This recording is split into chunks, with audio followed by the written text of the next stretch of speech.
Esiet sveicināti Tele2 podkāstā Bez limita. Šis ir podkāsts, kurā ar ekspertiem runāsim par jēgpilnu interneta lietošanu, jeb to, kā modernās tehnoloģijas ietekmē mūsu ikdienu, attiecības, darbu, ģimenes dzīvi un veselību, kā arī sarunāsimies ar aizraujošiem uzņēmējiem par personības lomu biznesā, jo kā nekā bizness sākas ar cilvēku.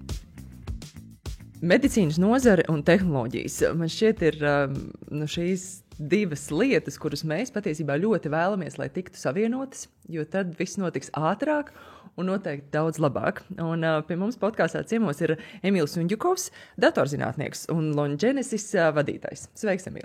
Sveiki! Es izstāstīšu kādu stāstu. Aptuveni pirms 20 gadiem es biju Austrijas Alpos snovot un es salauzu roku. Un atceros, nonācu tur vietējā klīnikā, man uzlika ģipsi un līdzi iedeva kompaktdisku ar maniem rentgena uzņēmumiem. Es atbraucu uz Latviju, es gāju pie ārsta, un ārsta kabinetā es viņam sniedzu kompaktdisku, un ārsts man skatās un smaida un jautā, un ko tieši man ar šo tagad darīt? Un tad tu saproti, ka pie mums šobrīd jau šķiet aizvēsturisku tehnoloģisko risinājumu toreiz nelietoja. Izstāsti, kur mēs, Latvija, atrodamies pasaules mērogā saistībā ar veselības nozari un tehnoloģijām? Labs jautājums, ar ko sākt, vai ne? Runājot par veselības tehnoloģijām Latvijā, mums ir labas iestrādes, ja mēs skatāmies uz to pašu radioloģiju, ja? Piemēram, mums ir sistēma, kas sauc datamēdija, kas ir pieejama, gandrīz katram Latvijas iedzīvotājiem, mēs tur ienākt, autorizēties ar Latviju LV, dabūt savus laboratorijas izmeklējumus vai radioloģiskus izmeklējumus, to saucamo kompaktdisku, tika virtuāli, vai ne? Un to pašu var izdarīt mūsu ārsts. Es domāju, ka lielāka atšķirība, ja mēs runājam par tādu salīdzinājumu starp dažādiem tirgiem un valstīm, ir pārvaldības jautājums. Tad visas tas lietas, kas mums notiek, pamatā notiek tāda sadrumstalota veidā. Ja? Tad mēs varam aiziet uz kādu privātu iestādi vai valsts iestādi, redzēt labas lietas, ja? Gan tur pacientu iesaisti, aptaujāšana, datu pārvaldībā, ja? Bet tas inovācijas nevar būt ilgspējīgas un nevar būt visaptvarošas, ja mums nav labas pārvaldības. Ko es ar šo domāju, ir, ja mēs paskatāmies, labi, es apskatījos kaut 16 valstu piemērus, ja? Un tas, viņiem visiem nopublicēt tāds roadmaps tādā. Līnija grafiks, ja, kur attiecīgi var redzēt to attīstību. Tur Austrālija, Lielbritānija, Beļģija, Francija, Skandināvija un citi. Un tad viss tas sākās ar ne tikai normatīviem aktiem, bet arī ar tādu e-health board vai e-health group, tādu kompetentu cilvēku kopumu, kur attiecīgi tika iedots mandāts un kuriem ir spēja saprast, kā tad tehnoloģija ir jāpārvalda, kādiem jābūt datu standartiem, kādam jābūt tehnoloģiem, lai tas tiktu pieņemtas un iestrādātas slimnīcās, lai veselības aprūpes iestādēm nav par to jādomā, nav par to jāuztraucās, un mēs varētu runāt, ka ienāk inovācija, un to mēs varam tā sasmerēt vai ne, vai tā kā nomerogot visā Latvijas tirgu. Un šobrīd ar to mums ir problēmas. Tā, lai, man šķiet, tā ir viens no lielākiem izaicinājumiem, kas mums ir Latvijā tagad. Ja? Attiecīgi, ja mēs nespēsim ieviest šādu te kompetenci centru vai pārvaldības grupu, nosaucam to tā, ja? Kas nemaz nevajadzētu būt lielai. Ja? Tie ir tiešām dažu cilvēku grupa, kuri spēj pieņemt tādas lēmumus un spēj strateģiski redzēt, kā tas attīstās. Ja? Kad mēs būvējam māju, mums droši vien arī ir kaut kāds plāns, vai ne? Jā, arhitekts ir pastrādājis, vai gan arhitekts ir pastrādājis, gan droši vien mēs tur ar ģimenei esam apsprieduši, ko tad mēs vēlamies, ja? Vai vēlamies, tur pirti pie ezera, ja? Vai vēlamies lielāku virtuvi, vai kādu bērnu istabu, vai ne, pārējās lietas. Tas pats arī tehnoloģija attīstība. Mēs nevaram vienkārši aizlepīt caurumus tā haotiski, ja, skatoties uz to, kur mums tur tek tas ūdens, ja, un tad labi, šeit digitālie rīki tur palīdzēs lietām. Tam ir jānotiek strateģiski. Un tas ir lielākais, manuprāt, tāds, pudeļu kakls, ja, bottleneck šajā visa procesā pie mums pašlaik. Izstāsti par Longenesis. Kas ir šis uzņēmums un ar ko tu ikdienā nodarbojies? Kas ir tas tavs darbs un lielākais uzdevums? Nebūtu bumbiņas, es pažonglētu, tas ir tas, ko es nodarbojos, ja tas ir jaunu uzņēmums. Bet tas viss sākās ar sekojošo novērojumu vai izaicinājumu. Ja es biju strādājis gan zinātniskas iestādes, gan arī konsultējis uzņēmumus, slimnīcas pār un ap datiem, kā mēs varam iesaistīt pacientus, sajust tā pasauli caur datoru, savākt dažādu datu punktus un veidot stāstus. Ja, stāstus, kas var palīdzēt gan pacientam, gan veselības aprūpes speciālistam, gan arī industrijai, protams. Kad mēs runājam par jaunām zālēm, jaunām terapijām, tas neveidojas vienkārši uz aklu. Ja? Mums ir jāsaprot, kas notiek tirgu. Līdzīgi kā jebkura sfēra, arī mārketinga tajā pašā, mēs taču veicam izpētes, pirms mēs laižam kādu kampaņu. Un saskaramies ar tādu problēmu, ka gan vienas veselības aprūpes iestādes ietvaros ir grūtības dalīties ar datiem, viņus pavērt vaļā pētniecībai, lai atnestu labumu visiem iepriekš nosauktiem, visam iepriekš nosauktām grupām. Bet, ja mēs runājam par pētniecību, tas nav tikai par vienu slimnīcu. Ja, mēs runājam par starptautiskumu, mēs runājam par to, kā slimnīca no Latvijas, no Igaunijas, no Somijas miedarbojas kopā, lai rastu vērtību. Un tur ir kaudz un kaudz ar izaicinājumiem, gan tehnoloģiskiem izaicinājumiem, ja mums ir pamaz, dažreiz pat daudz datu, viņi ir sadrumstaloti, grūtības dalīties, jo tie ir ļoti sensitīvi dati, protams, un privātie, bet no otras puses veselības aprūpes iestādes bieži vien kļūst par donoriem, datu donoriem. Ir kaut kādi ārzemju reģistri, kur attiecīgi mēs vadām tos datus un pēc tam nevaram pat viņiem piekļūt. Ja mēs gribam atrisināt šo jautājumu, tāpēc arī izveidojam uzņēmumu Longenesis, kas darbojas ar veselības datiem pētniecībai. Tad mēs ļaujam pacientiem roku rokā ar veselības aprūpes speciālistiem un iestādēm pavērt vaļā to tādu, datu vērtību, ja, lai strādātu kopā ar pētniekiem, rastu jaunas terapijas, jaunas zāles, jaunas risinājumus, kas līdzētu gan personīgi katram pacientam, iesaistot viņus proaktīvi, gan arī līdzētu vispār tā makroskopiski, ja mēs skatāmies uz sabiedrības grupām. Kāpēc mēs esam tādi kūtri iesaistīties pētniecībā? Kāpēc mēs to negribam īsti darīt? Jo mums ir arī iespēja, piemēram, ziedot savus orgānus, veikt atzīmi noteiktā internetu portālā, ka mēs, tad, kad ja mēs aizējam no šīs pasaules, un mēs aiziesim no šīs pasaules, ka mūsu orgānus drīkst izmantot citiem cilvēkiem. Mēs būsim donori. Kāpēc mēs tik ļoti sensitīvi attiecamies pret šiem saviem datiem un neesam gatavi? Es domāju, atslēga vārds šim visam ir pasīva loma tai iesaistē. Ja, protams, mums ir jāatšķir, ka mēs runājam par plašāku sabiedrību un par pacientam ar diagnozi, jo, protams, motivācija atšķirās tajā vietā. Mēs kā plašāka sabiedrība nevienmēr iedomājamies par to, kā būtu, ja būtu, kā būtu, ja mums tiktu uzstādīta tā diagnoze. Tā arī strādā mūsu smadzenes, mūsu apziņa. Bet man liekas, ka atslēga vārds abām grupām ir pasīva iesaiste. Paskaidrošu, ko tas nozīmē. Ja, piemēram, mēs skatāmies uz onkoloģijas pētniecību, bieži vien tas nav tikai Latvijā, tas ir starptautiski. Ja cilvēks saņemot terapiju, pie viņa atnāk kāda medmāsiņa vai speciālists un uzdot jautājumus. Uzdot jautājumus, kā tu jūties, lai ar mērķi, lai saprastu, vai ir kāda farmakovigilants, tā saucama blaknīca, vai cilvēkam strādā vai nestrādā konkrēta terapija un kā viņš būtībā, cik viņš ir līdzastīgs pie tas nozīmētas terapijas. Un tad viņš aiziet prom, pasaka paldies par jūsu iesaisti, izdruka to lopeņu un ieliek mapītē, kas aiziet pēc tam pētniecībā. Man liekas, tas ir tas domāšanas stils, kas mums ir jāmaina. Mēs nevaram pēc noklusiem domāt par to, ka visi tak pasīvi dalīs ar saviem datiem, jo kādreiz mums nākotne būs super gaiša, vai ne? Manuprāt, katram ir jābūt tā saucamam burkāniņu mehānismam. Ja? Es nerunāju par monetizāciju tikai un vienīgi. Es runāju par to, kā proaktīvi iesaistot cilvēkus, lai viņi redz, kādēļ tiek izmantoti dati, ja viņi varētu sajust kontroli par to, kur, kāpēc, kāda dati tiek izmantoti. Viņi tiktu arī caurspīdīgi arī apziņoti, un arī viņi redzētu tos rezultātus un augļus un saņemt sev personalizāciju. Tad tas paceltu to iesaistes līmeni. To mēs esam arī sapratuši arī uzņēmumā. Mēs esam pa šo laiku iesaistījuši pāri 700,000 pacientu, dažādas pētniecības iniciatīvas un programmas, kādas 10 slimību jomās, un redzam to, ka tā personalizācija un proaktivitāte ir atslēgvārds tam, lai gan plašāka sabiedrība un pacienti iesaistītos ar lielāko atdevi. Tad, kad es redzu to savu pienesumu un nozīmību. Bet tā tas strādā, vai ne? Ja mēs paskatāmies arī uz ikdienas lietām, tas nav tikai par kādu raķešu zinātni, kā tur medicīnas pētniecība, ja? Arī ikdienā, ja mums piezvana pa telefonu, ja, kāds tur statistikas birojs, ja, un saka, vai jums ir pusstunda ar mani parunāt, ja, un ja tu norunā tu pusstundu, ko tev pasaka, paldies. Jā, un viss. Jā, un viss, un tu esi izturējis pusstundu savas dzīves, pat nesaprotot, kāpēc.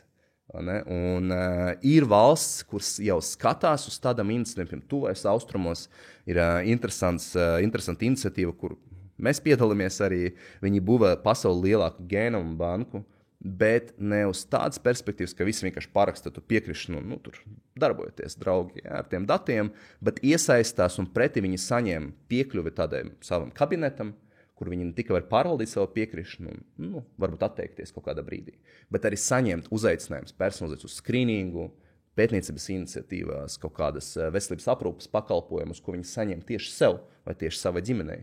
Un man liekas, tas maina tu domāšanas stilu un ļauj cilvēkiem pacelties un aizbraukt vai ne uz to centru un līdzdarboties. Jā, jo es varētu ar ģimeni aizbraukt pie jūras, pavadīt šo pēcpusdienu, kāpēc man jābrauc uz zinātnes centru. Piemēram, tieši tā, bet tur tā atšķirība, vai ne? Mēs runājam par komercsektoru, vai ne, piemēram, tur veikali, vai vairumtirdzniecība, vai mazumtirdzniecība. Taču mēs domājam par to, vai ne? Kāpēc cilvēks atbrauks? Ko tad viņš saņems? Kāpēc viņš vispār iesadīs savu mašīnu un stūrēs nevis uz Jūrmalu vai uz Enguribu, bet uz tirdzniecības centru kādu? Tas pats ir šeit. Mums ir jāapzinās tā motivācija, mums jāapzinās tie ieguvumi cilvēkiem. Jā, un gēnu pētniecība vispār mums kā cilvēkiem ir šķiet ļoti, ļoti saistoši un interesanti. Kādi tad mēs esam, kāpēc mēs esam tādi, kādi mēs esam, kas varētu būt citādāk, vai ne? Ko mēs varētu mainīt. Pie mums Latvijā kaut kas notiek saistībā ar gēnu pētniecību? Noteikti. Jā, mums ir biomedicīnas studiju izpētes centrs vai Latvijas genoma banka, jā, kur attiecīgi jau, man liekas, pāri 60,000 cilvēku Latvijas iedzīvotāji iesaistīti, jā, tādā visaptvaroša pētniecībā, onkoloģija, diabēta, sirds un asinsvadu slimībās. Bet, laikam, lai izceltu tādu labu piemēru, tas pats RSU onkoloģijas institūts tagad veids arī ar digitāliem rīkiem, portāls Screenings LV, veids sekojušu kampaņu, kad uzrunā dāmas iesaistīties pārmantotu mutāciju, krūtsvēža mutācijas noteikšanā. Ko tas nozīmē, ka viņi uzrunā ar digitālu rīku, ar mūsu platformu, un pāri, man liekas, 300 sievietēm tiktu skrīnētas, attiecīgi tiktu atrastas mutācijas, tajā vecumā, kad skrīnings vēl nepienākās. Ja, un tad ar to palīdzību mēs varam izcelt tādus sarkanus karodziņus un personalizēt veidu, kā mēs varam ar tam sievietēm strādāt, kā ģimenes ārsts, ginekologs vai kāds cits terapeits varētu bišķi pamainīt to pacienta ceļu, negaidot tos 50 gadus, kad, diemžēl, mēs varam atrasties jau citā nodaļā un citā istabā. Es esmu runājis ar ginekologiem ārstiem par šiem skrīningiem un tiem, kas mums pienākas. Ja mēs runājam, piemēram, par dzemdes kakla vēža skrīningu, tu saņem vēstuli ik pēc 3 gadiem. Ik pēc 3 gadiem. Kaut kas tajā visā nedarbojas, tāpēc, ka sievietes īsti neaiziet uz šo skrīningu. Kā tev šķiet, kā šo būtu iespējams mainīt saistībā ar tehnoloģijām? Kas būtu jāizdara, lai sievietes aizietu? Es aizēju, man ir superīga ārste, kur saka, tev vajadzētu, mēs uztaisīsim šo pārbaudi. Bet ne visiem ir šādi ārsti, kuri saka, kur ir tava vēstule? Ko mēs varētu darīt? Šeit ir jāsadala atkal 2 daļās. Viens ir skrīninga vecuma, ja mēs runājam par krūts onkoloģiju vai dzemdes kakla vēzi. Ar dzemdes kakla tur ir bišķi jaunāka tā populācija, vai ne?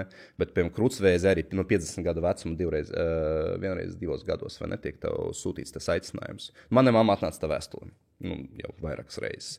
Un kā tas viņai darbojas, viņi atver šo 2 lapu palagu, ja, viņi jau ir šokēti. Tur ir ministra kabineta noteikiem, viens paragrafs, viņi jau sēž tā, ka, tur vajag brīlis novilkt, jā, tā ka, un pēc tam viņi redz tur vārdu vēzis vēl, jā, un tad viņi vispār tur sākas šoks, jā, un tad, bet, labi, būsim godīgi, man arī vajadzēja pārlasīt viņu 2 reizes, lai saprastu, kur tad jādodas. Kas ir jāizdara? Jā, un, man šķiet, tas ir tāds, ļoti vienkāršs tāds knifs, jā, un, bet, ja mēs iedziļamies tajā problēmā, tad paskatāmies uz to, ka, protams, ka cilvēkiem veidojas bailes un uztraukums. Ja? Tas savā ziņā ir tāda melna kaste. Ja? Ienākot tajā kabinetā, tu izej no kabineta ar aizdomām, ar diagnozi, vai bez, ja, un ar novērošanu. Un cilvēkiem izveidojas tāds blokeris, vai ne, dabisks. Un, ja mēs skatāmies tālāk, mēs esam intervējuši ar sievietes, tie paši krūtsvēža jomā ar Screenings LV iniciatīvu, mēs redzam to, ka, cilvēkiem nav skaidrs, kā viņam jāģērbjās, kas ir jāuzdod, kādi jautājumi, kā sagatavoties, kur braukt. Un tad, attiecīgi, tur vajag, protams, neveidot 2 lapu palagu, ja, kur nevienam neinteresē, ka tie ministra kabineta notiekumi. visu cieņu, vai ne? Bet parastam cilvēkam. Bet vienkārši salikt skaidrs bullet points. Kur tev jādodas, kad tev jādodas un kas tev jādara. Ja mēs runājam par digitāliem rīkiem, protams, viens no tādiem gatekeeperiem vai vārdsargiem tur ir ģimenes ārsts. Ja, un ģimenes ārsts, protams, ir dažādi, kā jau mēs visi cilvēki, bet ir skaidrs viens, ka viņi ir pārslogoti. Ja? Jo viņiem ir būtībā jātur roku uz pulsa, ne tikai burtiski, bet jātur roku uz pulsa vairākiem skrīningiem. Ja? Vairākiem, par visu? Par visu, jā, sakot ar sirdi, beidzot ar nagiem un pēdām. Ja? Par visu.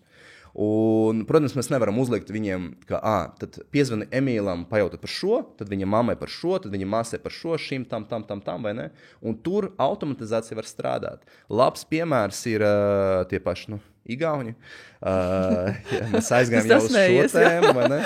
Mēs jau pieminam Igauņus. Mēs jau pieminam Igauņus, ja saruna tika iesākusies, bet, attiecīgi ar plaušvērs skrīningu, ja, viņi ir nopilotējuši to Tartu reģionā, un atsauce bija super augsta. Gandrīz 90% cilvēku aizgāja uz zemes devas datortomogrāfiju. Tas ir ļoti daudz. Un atslēga šim visam bija ģimenes ārsti. Vienīgais tas bottlenecks tajā procesā, ko viņi ir apzinušies, ir tas, ka viņi ir pārslogoti, un tieši tur tehnoloģijas var palīdzēt. Jo, kā mēs pieņemam lēmumu par konkrētu risku vai aizdomām, tie ir simptomi, tas ir vadlīnijas, pēc kurām mēs vadamies, vai ne? Un tie ir gan starptautiski pieņemts, ir certificēta riska kalkulātori un pārējās lietas. Tagad iedomāsimies, ka mums ir tāds televizors vai ekrāns priekšā, ja, kur tam nekas nav jādara, un tad mēs pagriežot galvu, ģimenes ārsts redz, ka viņam ir 3 pacienti viņu praksē, kam ir konkrēti riska faktori, kam ir tie sarkanie karodziņi, ja, un aizsūtīt izziņu vai piezvanīt ar robotu zvanu nav raķešu zinātne. Mēs jau to darām tagad. Es nezinu, jebkurš, man liekas, arī telefona operators jau to dara. Vai atgādinot, es nezinu, par to, ka mēs esam ārzemēs, ja, ka mēs varam baudīt internetu vai tur pārējais roaming lietas. Ja. To paši var darīt tur. Un man liekas, ka tā atslēga ir būtība tādā aizkulīšu, ja, nelielos mehanismos, kuru mēs varam līdzēt un atbalstīt tā paša ģimenes ārsta skrīningā. Tu pieminēji Igauņus, es ne. Jā. Izstāsti, kas ir ar Igauņiem? Kāpēc viņi var šādi izdarīt? Un mēs kaut kā, mums neizdodas līdz galam. Protams, tur var vainot to, ka viņi ir ļoti sadraudzējuši ar Somiem, vai ne? Jau cik jau 10 gadus atpakaļ. Bet, labi, bet ja tā nopietni, paskatāmies, dažas nedēļas atpakaļ bijām Tartu uz digitālo terapiju kongresu. Atkal Igaunija pasludināja sevi par pirmo vietu, kur attiecīgi digitālas terapijas, būtībā lietotnes digitālas sistēmas, ko mēs varam uzskatīt par tādu atbalstu zālēm vai kādam citam manipulācijām. Ja? Tā būs pirmā vieta, kur varēs viņus tā kā validēt, pilotēt, tādu smilšu kaste, vai ne? Kad attiecīgi visiem jābrauc tur taisīt lietas. Un skaidrs, tas ir daudz lētāk kā Amerika, Lielbritānija, daudz ātrāk, foršāk, cilvēks saņems labumu. Bet ne par to stāst. Stāst ir par to, ka veselības ministre, kuru vienkārši nolika lapas, jau uzlika krēslu un runāja vienkārši valdu uz pirkstiem, stāstot to procesu un kur ir tie zemūdeņu akmeņi, ko mēs varam darīt lietas labā.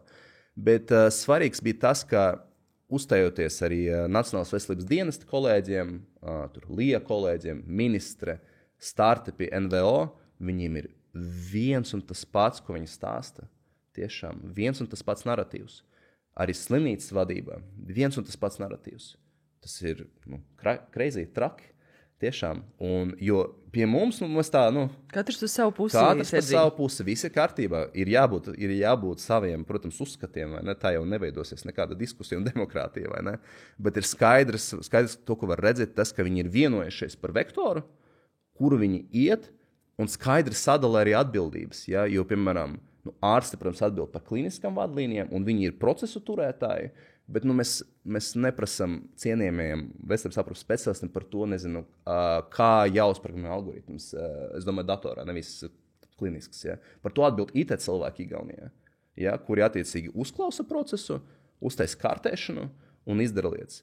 Un, protams, vēl viens pēdējais, laikam, labi, beigsim reklamēt Igauniem, bet viņiem arī ir ļoti daudz problēmu, tiešām. Jā, viņiem arī ģimenes ārsts noslogot tieši tāpat kā pie mums. Protams, jā, bet tas stāsts tur ir arī, kas man ļoti tā ieceras prātā, ir valsts iestādē, bija tāds focus manager, amats. Bija paneļa diskusija, un es tā kā, ko man zaudēs, pacēlu roku, saku, pastāstiet man lūdzu, ko tas nozīmē, tas focus manager.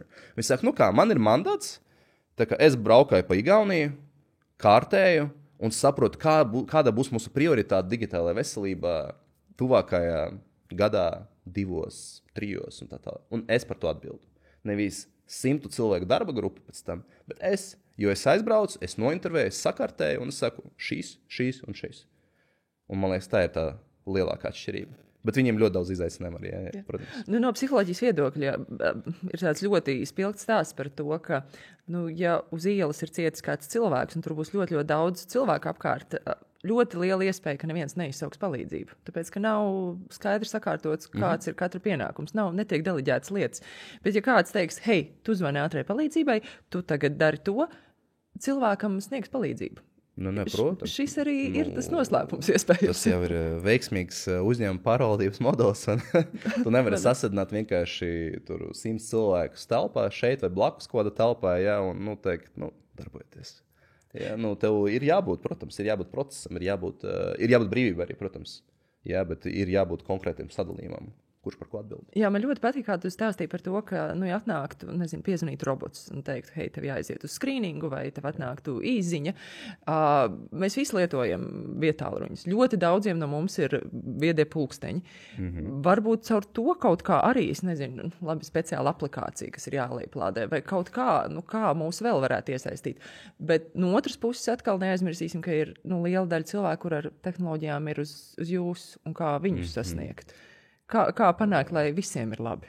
No tiem cilvēkiem vecumdienās, labi, pirmkārt, es jau gadus 11 jau dzirdu šo, un tā kā, katru gadu jau tuvojoties tālāk un tālāk, vai ne? Man ļoti negribētos, kad pēc kādiem 30 gadiem, es, tur kaut kur sēdētu un klausītos kaut cits jaunekļus, kuri teiks, tie jau neko nesaprot, ko tur tie digitālie vienmēr ir. Bet paskatāmies no citas perspektīvas. Protams, tas stāsts nav par to, ka cilvēki ir, protams, neliela grupa cilvēkiem, kur vispār nelieto.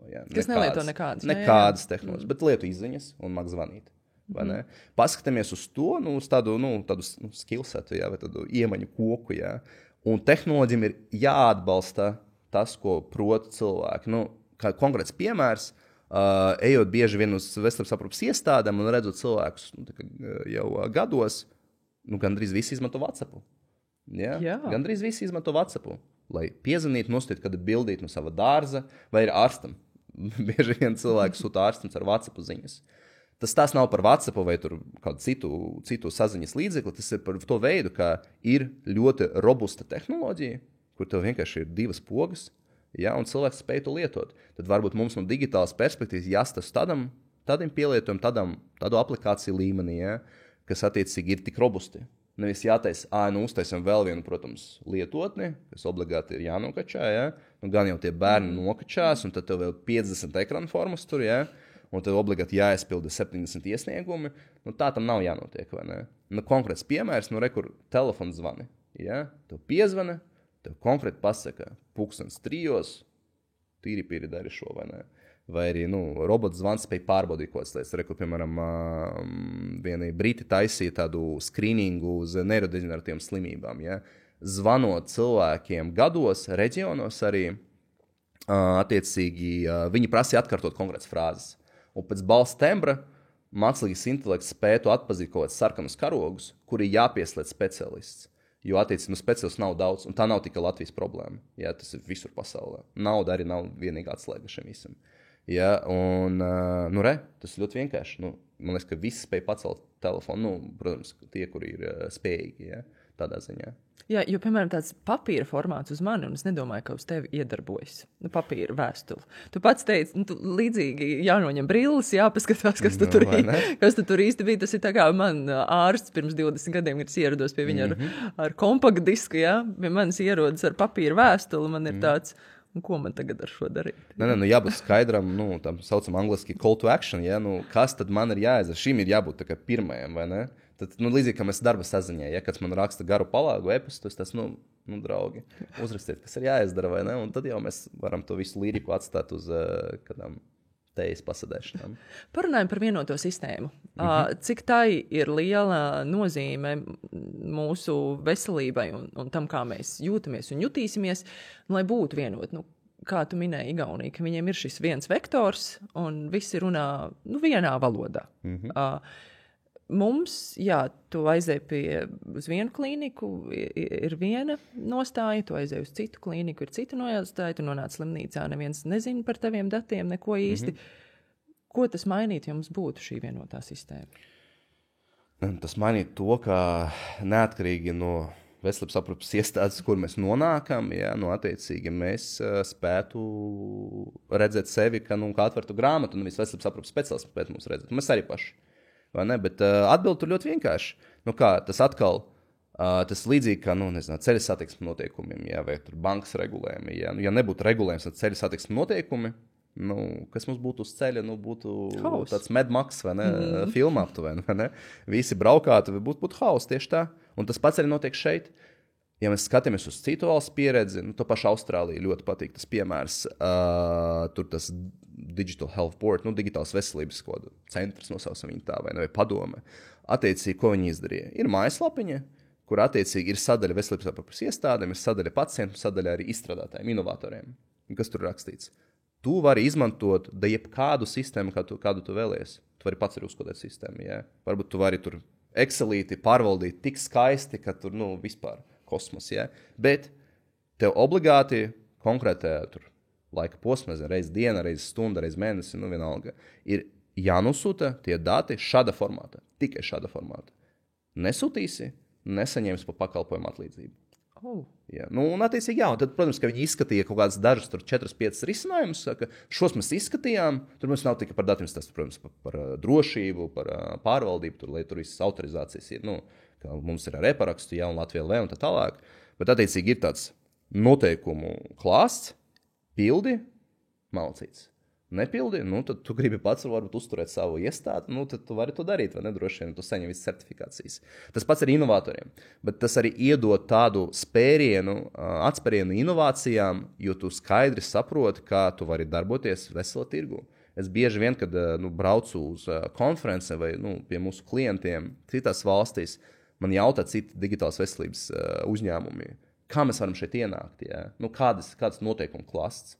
Bet atbilde pašlaik ir tāda, ka tu sadarbojies ar vienu iestādi, tev ir sava lieta, tad tev ir jāpielāgo risinājums citai iestādē, 3., 4., 5. Tā tas nestrādās. Mēs tad arī nevarēsim pavērt vaļā lielāku konkurenci, kas ir viens no driveriem vai ne, attīstībai. Tāpēc, tā atbilde ir ļoti vienkārši. Ja, un, sakartojot šo, manuprāt, tā apmaksas tehnoloģiju, gatavības un validācijas politiku, lietas ies uz labu pusi. Un tad cilvēkiem būs pieejami strukturēti dati, veselības aprūpes speciālistiem būs strukturēti dati, un arī mēs spēsim arī, tas nav tikai par to dialogu, tas arī ir par augšu, vai ne, kad mēs pārvaldam, kur tad mēs terējam to naudu, vai ne, vai mēs efektīvi darām lietas.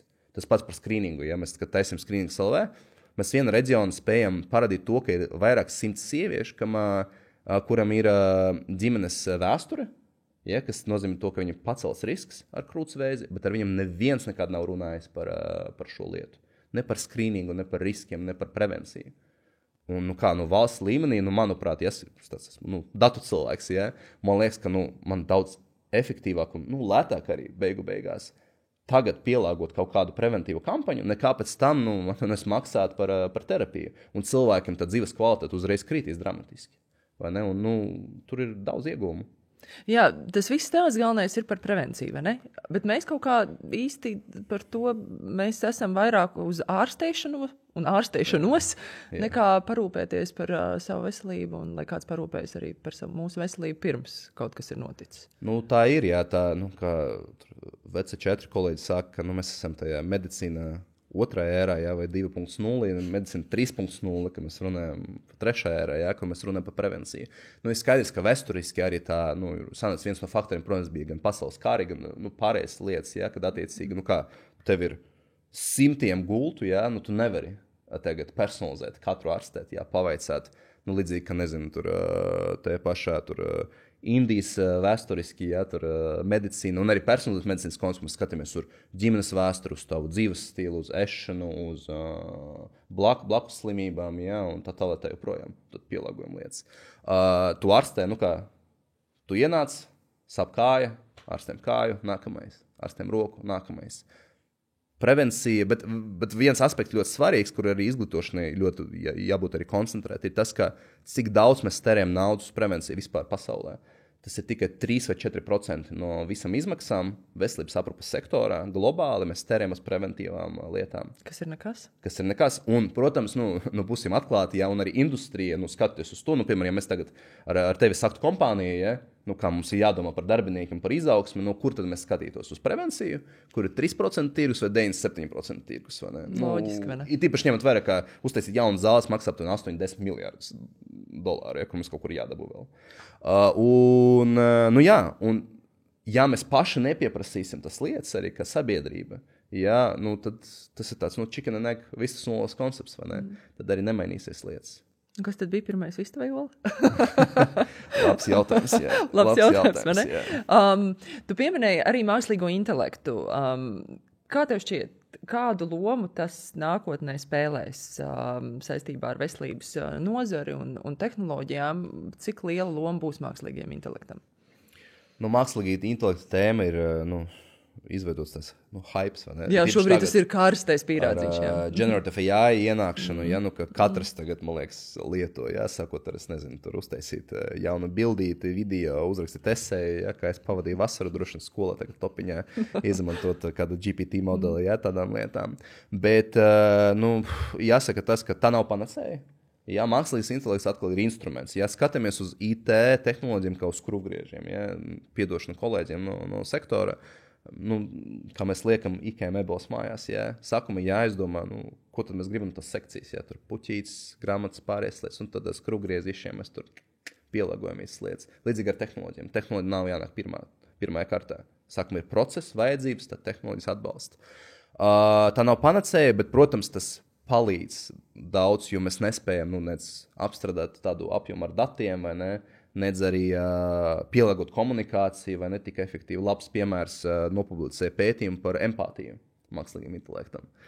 Ļoti interesants. Es domāju, izraisīja ļoti daudz diskusiju veselības sektorā par to, ka tas generative AI bazēts tas modelis bija empatiskāk pret pacientiem nekā speciālists. Un es varu saprast, kāpēc.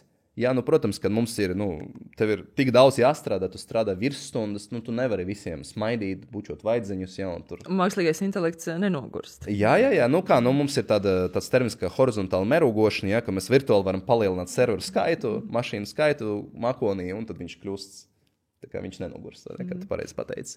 Līdz ar to, man liekas, ka uz šīm lietām noteikti jāskatās, kā mēs spējam personalizēt un darīt tas lietas. Un nav arī jābaidās. Bieži vien es redzu to, ka cilvēki domā, ka tas ir aizvietotais. Tas nav. Tas ir iespējotais. Laba frāze bija no viena Amerikas eksperta par to, ka tas nav stāsts par human versus AI, vai ne? Tur seriālos ir, vai ne, droši vien kaut kādos, vai es pats, sakot ar Aizego Zimovu, kad viņš rakstīja par tām visām lietām, par robotizāciju un mākslīgu intelektu arī. Tas ir par human with AI versus human without AI, tā kā cilvēks, kas ir aprikots, kurš ir aprikots ar mākslīgu intelektu, un cilvēks, kurš nav aprikots. Līdzīgi, kā arī bija ar mašīnām, līdzīgi, kas arī bija ar datoriem, ar internetu, mēs redzam, kurš uzvar, vai ne, tajā boksā cīņā. Un šeit ir stāsts tieši par to, vai mēs spējam sevi iespējot, vai arī mēs paliekam tur, kur mēs paliekam. Kas tavprāt ir tā jaudīgākā tehnoloģija, kas ir atklāta saistībā ar veselības nozari? Kas tev šķiet, bez šī lietas nenotiktu tik labi? Wow. Tas ir tik daudz, jau tika pieminēts antibiotikas tas pašs, bet lasu vienu grāmatu par vēža izpētes vēsturi, ir tāda Emperor of All Maladies, tāda grāmata, tu lasi un domā, wow, tā kā pirmkārt ar kādu zinkarību atdevi un arī, protams, veiksmi, cilvēki ir atklājuši lietas, sakot ar ķīmijterapiju, kas tika atklāt vispār dēļ ķīmijas ieročiem, kāda no pasaules kariem, un skaties uz līķiem, un skaties, kā kā tas iedarbojās. Ja? Beidzot ar baktērijiem, kas izraisa kuņu zarnu trakta, gastrītu čūlas un arī tieks salikts kopā ar viens no vēža iemesliem. Ja? Un, crazy. Labi, paņemam digitālas lietas. Ja? Manuprāt, tur ir divas atbildes. Protams, viens ir mākslīgais intelekts, bet tas, kas man visvairāk fascinē, ir, piemēram, tagad ir trešā fāzē klīniskie pētījumi jau 3 zaļu kandidātiem, kas ir pilnībā ģenerēts ar mākslīgu intelektu. Kas ir tā kā, crazy. Jo tas aizņem 8-10 gadus izveidot zaļu kandidātus. Ja, būtībā saprast, kur tad mums jāšauj par to slimību, ja, lai viņa tur nepastāv vairs. Un tad mēs izveidojam tas molekulārās struktūras, ieliekam to šūnās, dzīvniekos, cilvēkos, un tad skatāmies, un tad tur ir ļoti daudz vēl aspektu, kas ir pēc tā viss. Ja? Šeit stāsts ir par to, ka viena kompānija dabūja FDA, zaļvalsts aģentūras Amerikā atļauju, un jau ir 3. fāzē iesaistot pacientus ar šo pilnībā ģenerētam zālēm. Kosmos. Redzēsim, kā viņiem tas izdosies, bet, ja izdosies, tas būs vienkārši pavisam tiešām revolūcija vispār farmācijas industrijā. Atgriežot pie ikdienas lietām, manuprāt, digitālie rīki, ar ko mēs esam aprīkoti, viedtālrunis, viedpulkstenis, pārējās lietas, ir viena no krūtākām atslēgām, kas mums ir.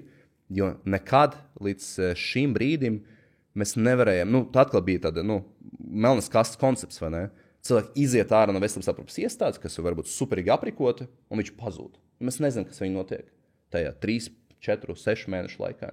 Tagad, ja tie dati var būt rokšņaini, bet mēs spējam savākt nenormālu datu kopumu. Labs piemērs no Dienvidu Kalifornijas universitātes kompānija Cardiogram. Ja, viņi uztaisīja vienkārši mobilu lietotni, kur no valkiem ierīcina vācis sirdsdarbības datus un taisīja pētniecību no tā. Viņi pāri 500 miljonu cilvēku iesaista 247 dalsam datiem, tostarp arī es. Neviena slimnīca pasaulē nespēja vākt tādu apjomu ar datiem. Neviena. Ja, un tas ir super krūti. Un to var pielikt pandēmijām. Par to Covid laikā mēs esam pārliecinājušies, ja, ka ir tas Eriks Topols ar savu Scripps research study, ja, kur viņi izmanto arī valkām ierīces, lai ne tikai personalizētu līmeni prognozēt lietas. Piemēram, ka pacels temperatūra, aktivitāte šeit zemāka, ja, bija šis sirds darbojas citādāk, ja, risks. Bet arī makroskopiski mēs varam uzlikt punktu uz kartes un skatīties, kā izplatās konkrētas pandēmijas vai kādas citas saslimšanas. Un pandēmijas ierobežošanā tas ir milzīgs, milzīga atslēga. Protams, jā. Un tas atkal ir par pasīvu pāraudzību. Ja, ka tev cilvēka, tu prasi viņam būt, tu neprasi viņam, es nezinu, tur piepumpēties 200 reizes, ja, un vēl aiziet tagad aizbrauc pāri upē uz Gaļazeru, ja, un tad pēc tam paspēj uz darbu, paņemt bērnus no bērnu dārza, ja, un vēl izdara 70 tabletes. Ja. Tas ir super robusti. Tur nekas nav jādara. Kā tu redzi mūsu veselības nozari pēc 10 gadiem? Kur mēs būsim, kā tev šķiet? Wow, tā, 10 gadu laikā, jā. Jā, nedaudz pareģa loma. Nē, man gribētos ticēt. Man gribētos ticēt, mēs par Latviju runājam. Jā? Par mums, jā. Par mums, jā. Man gribētos ticēt, ka mēs spēsim sakārtot to pārvaldības modeli, kas, manuprāt, tiešām, es tā kā adapts, ja es tiešām ticu, ka tā ir atslēga lietām, lai inovētu, lai ieviestu arī ikdienas procesus un digitalizēt tos. Un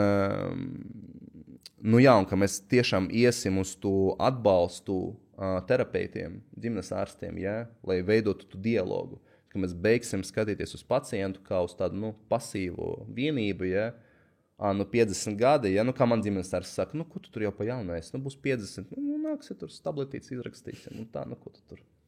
Mierīgi. Tā nevajag.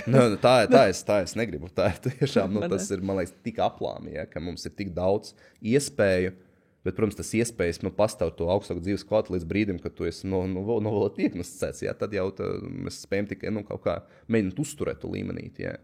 Redzēsim, kas būs. Man liekas, ka viena no labām iniciatīvām ir Nacionālā veselības dienas un tā inovācija laboratorija, ko viņi ir palaiduši šogad, un, cik saprotu, tie piloti tiks veikti arī nākamgad un aiznākamgad, kad jaunas pakalpojums arī izmantot inovācijas, spētu ieviest, un mēs spētu arī no tā saprast, kas ar tām izmaksām notiek un pārējām lietām. Vēl pat 10 gadiem droši vien veselības ekonomika ir tas, kas mums ļoti svarīgi. kā, paskatāmies skrupulozāk par tiem datiem, ja, ko mums atnes konkrēts pārmaiņas. Mēs vienmēr runājam, tas ir pa grūtu, tas ir pa daudz, tas ir dārgu, bet nekad nekalkulējam to, cik tas reāli atnesīs 10 gadu laikā. Ja. Varbūt tā, digitalizācija konkrētam procesam izmaksas tagad 1 miljonu, bet izglābs mums tos gadus, ja, un veselīgus gadus uz veseliem 10. Un tad tas, pamaina to domāšanas stilu.